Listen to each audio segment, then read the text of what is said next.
আমাদের আরেকটি park open হচ্ছে, সেটা হচ্ছে এন ব্লকে অ্যাবাউট প্রায় 50 বিঘার উপরে বসুন্ধরা এন্টারটেনমেন্ট ওয়ার্ল্ড। বাচ্চাদের জন্য উপযোগী খেলাধুলার ব্যবস্থা আছে। বসুন্ধরা আবাসিক এলাকাকে আমরা মেগা সিটি হিসেবে ঘোষণা করেছি এবং তার একটা অন্যতম উপকরণ হচ্ছে হলো পার্ক। তো অনেকদিন ইচ্ছে ছিল আমাদের পার্কটা ওপেনিং করব, তো অনেক প্রতিকূলতার মধ্য দিয়েও আমাদের চেয়ারম্যান মহোদয় এই পার্কটা আমাদের যারা বসুন্ধরায় ওয়েলফেয়ার সোসাইটির সদস্যভুক্ত যারা আছেন তাদের জন্য আমরা ওপেন করে দিয়েছি, মানে সবার জন্যই। আমরা বসুন্ধরা যারা বসবাস করেন তাদের সবার জন্য আমরা ওপেন করেছি।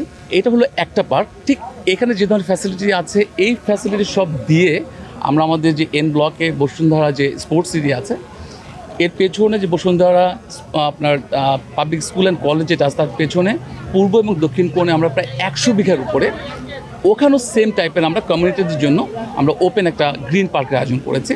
সেখানেও এরকম সাইকেল ট্র্যাক, ওয়াকিং ওয়ে, বাচ্চাদের খেলার zone, free hand exercise and other সব ধরনের এলিমেন্টস থাকবে। আমাদের চেয়ারম্যান মহোদয়ের মেগা কিছু পরিকল্পনা আছে আমাদের এই স্মার্ট সিটিকে নিয়ে, সেটা একটু বলতে চাই।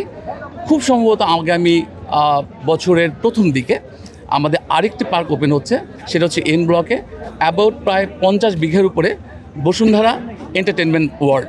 এখানে আমাদের দুটো জোন থাকছে, একটা হচ্ছে কিডস জোন, একটা হচ্ছে জেনারেল জোন। আমরা শুধু কিডস জোনটা আশা করতেছি যে আগামী বছর মার্চ আর এপ্রিলে আমরা এটা ওপেন করে ফেলবো, এবং জেনারেল যে জোনটা সেটা হয়তো এন্ড অফ 2026 আমরা সেটা ওপেন করবো। আরেকটি বিষয় আছে, সেটা এগুলো সব মেগা আমাদের প্ল্যানিং। সেটা হলো আমাদের 300 মিটার পাশে আমাদের আরেকটি বসুন্ধরা এন্টারটেনমেন্ট ওয়ার্ল্ড 2 নামে আরেকটা হচ্ছে অ্যাবাউট প্রায় 50 বিঘার উপরে। সেটা হয়তো আশা করি উইদিন 26-এর শেষ দিকে হয়তো আমরা ওপেনিং করতে পারবো। তারা বাংলাদেশে যারা এন্টারটেনমেন্ট পছন্দ করেন ফুল প্যাকেজটা আমরা এই বসুন্ধরা স্মার্ট সিটির মাধ্যমে আমরা দিতে চাচ্ছি। আমার এক বন্ধু বসুন্ধরাতেই থাকেন, তিনি আমাকে বললেন যে তোমার সঙ্গে যদি চেয়ারম্যান সাহেবের কথা হয় তুমি তাকে বলো যে হাঁটার জায়গা নেই আমাদের।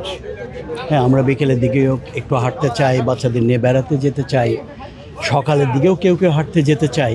তা আমি তাকে বললাম যে বসুন্ধরার ভেতরে অনেক হাঁটার জায়গা আছে, বলে যে না, একটা নির্দিষ্ট জায়গা হলে ভালো হয়। তো আমি দেখি যে চেয়ারম্যান সাহেবকে আমার সেই কথা বলার সুযোগটা হলোই না, তার আগেই আজকে এই পার্কটির উদ্বোধন হলো। এবং এখানে যে ব্যবস্থাটা করা হয়েছে, এখানে হাঁটার ব্যবস্থা তো আছেই, চা কফি খাওয়ার ব্যবস্থা আছে, এবং শিশুদের জন্য বেশ তারা সাইকেল চালাতে পারবে, বেড়াতে পারবে, আনন্দ করতে পারবে।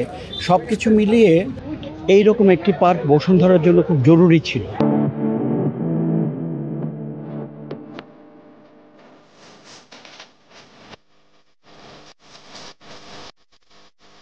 বসুন্ধরা আবাসিক এলাকা হিসেবে আমার কাছে মনে হয় যে বসুন্ধরার মতো এত পরিকল্পিত, সুপরিকল্পিত এবং যারা বসবাস করবেন তাদের জন্য আরামে বসবাস করবার জন্য, জীবনযাপনের জন্য এর চেয়ে ভালো জায়গা আর হতে পারে না। আমি মনে করি যে একটি পার্ক এরকম হলো, আমার ধারণা বসুন্ধরার ভেতরে আরও অন্যান্য ব্লকের মানুষরাও যাতে সুবিধে পান, যাতে বেশি দূর তাদের না আসতে হয়, সেই রকম আরও 2-4টি পার্ক হবে বলে আমার ধারণা। আবাসিক এলাকার আমরা যারা নাগরিক, আমাদের জন্য অত্যন্ত আনন্দের একটি দিন। আমি শুরু করছি রবি ঠাকুরের ভাষায়, অবারিত মাঠ, গগন ললাট, চুমে তব পদধূলি, ছায়া সুনিবিড়, শান্তির নীড়, ছোট ছোট গ্রামগুলি। সেই গ্রামগুলি সভ্যতার কালোত্তীর্ণ সময়ে পেরিয়ে নাগরিক জীবনে আস্বাদের জন্য নাগরিক উন্নয়ন হবে, সভ্যতার উন্নয়ন হবে, নগর জীবন গড়ে উঠবে। সেখানে সুন্দর আবাসন ব্যবস্থার জন্য যা কিছু করার তার হবে। আবারও কবিগুরুকে যদি বলতে চাই, ইটের পরে ইট, তার উপরে মানুষ ফিট, নেইকো ভালোবাসা, নেইকো খেলা, এভাবেই আমাদের কেটে যাবে বেলা, ঠিক তা নয়।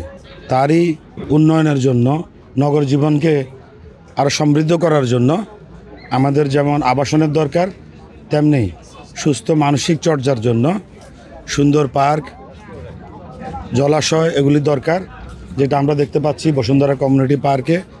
এখানে বাচ্চাদের জন্য উপযোগী খেলাধুলার ব্যবস্থা আছে, জিমের ব্যবস্থা আছে, বয়স্কদের জন্য হাঁটা চলাফেরা, সাইক্লিং এবং সুলভ মূল্যে এখানে ক্যাফে আছে। এটা আমি যতটুকু জানি রাত 10টা পর্যন্ত খোলা থাকবে। এমনিতেই বসুন্ধরা আবাসিক এলাকার ব্র্যান্ড হচ্ছে নিরাপত্তা, এই আবাসিক এলাকাটিও নিরাপদ থাকবে, আমরা এটাই আশা করি। আরও 4টি পার্ক হবে, যেগুলো এর থেকে আয়তনে আরও অনেক বড় হবে।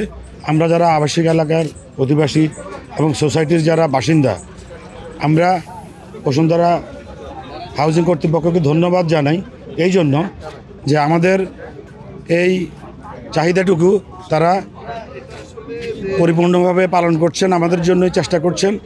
এবং বসুন্ধরা ওয়েলফেয়ার সোসাইটির মেম্বার যারা, এই মেম্বাররাই এখানে প্রিভিলেজ পাবেন, মেম্বারদের জন্য অগ্রাধিকার থাকবে। এটা খুবই স্বাভাবিক। কোন এলাকায় কতটুকু সার্ভিস আমাদের দেওয়া প্রয়োজন সেজন্য আমাদের অত্যন্ত সমৃদ্ধ একটি ডাটা ভান্ডার আছে। আমি আপনাদেরকে নিশ্চিত করে বলতে পারি আমাদের কাছে প্রায় সম্পূর্ণ বসুন্ধরার এই সকল তথ্য আছে। কোন এলাকায় কতজন বাসিন্দা থাকেন, মোটামুটি আমরা প্রতি বছরই কোন ব্লকে কতজন থাকেন, এবং প্রতি বছরই আমরা নিকটস্থ থানা থেকে তথ্য ফর্ম পাঠানো হয়। সেটা আমরা নিজেদের উদ্যোগে এবং আইনশৃঙ্খলা বাহিনীর সহায়তায় একেবারে প্রতিটা বাসার গার্ড থেকে শুরু করে প্রত্যেকের তথ্য আমরা নেওয়ার চেষ্টা করি। এবং আমরা এই জন্য তারা আমাদেরকে সাধুবাদ দিয়ে থাকেন যে আমরা যথাযথভাবে এই কাজটুকু করি।